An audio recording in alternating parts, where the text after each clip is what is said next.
President William Ruto has fired back at claims by Azimio leader Raila Odinga that 3 former IEBC commissioners, led by the chairperson Wafula Chebukati, paid him a visit prior to the declaration of the August 9th presidential election results. So the president questioned why Odinga did not submit the alleged video evidence before the Supreme Court bench when the matter came before them, and instead resorted to the public engagement. Ruto, who later attended the Commonwealth Parliamentary Association conference, criticized the anti-government rallies by the opposition and insinuated that certain former government officials who were evading tax were sponsoring the meetings, as Chemutai Goin reports. Chebukati anasema kuna watu wanataka kuonga yeye. Hata wale wenzake zipo na kulie na boru. Nataka niwaulize hao mlienda kwa nyumba ya baba kufanya nini? It is this statement by opposition leader Raila Odinga that has rattled President William Ruto.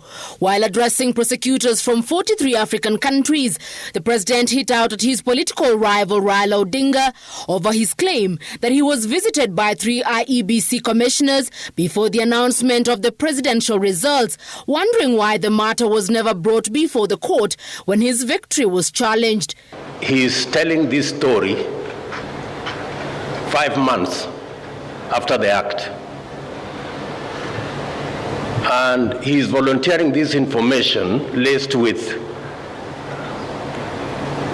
insinuations that the officials had gone there for something he has not disclosed. Ruto questioned Odinga's motive in granting the commissioner's audience. If it is true, what were these officials doing in your house at your invitation?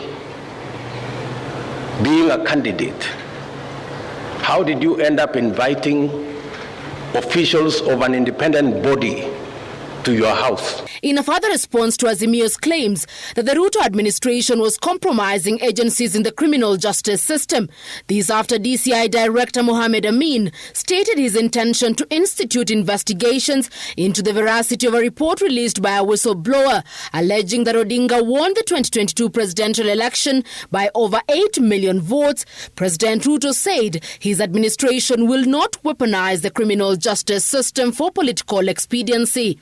We have not asked the Director of Public Prosecution's office to do any favor for us in return for funding their office. It is their right to discharge their mandate as an office, that a mandate given to them by the Constitution of Kenya.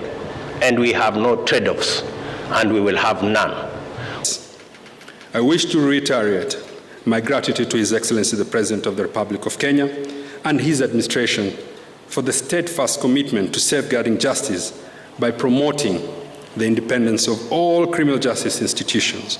In South Africa, we have come through high levels of corruption in the form of state capture, where some of the most powerful people were acting as mafia dons, sometimes with the full force and power of the state at its disposal. And in his sustained criticism of the anti-government rallies, the president insinuated the rallies were being sponsored by individuals fighting him back, following his push to have all Kenyans meet their constitutional obligation of paying taxes. The good people who are used to exempting themselves from paying tax, their day is up. That's all I'm saying.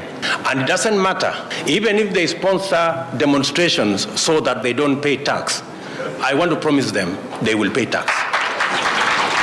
There's no more exemption. This country is not the animal farm. The president appearing to hit out at certain government officials he said were evading tax. We cannot continue to operate in a space where those in power exempt themselves from paying taxes using all manner of instruments,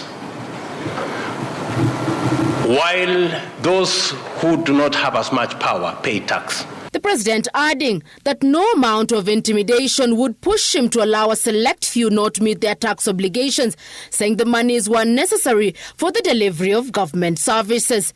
Chemutai Goin, Citizen TV.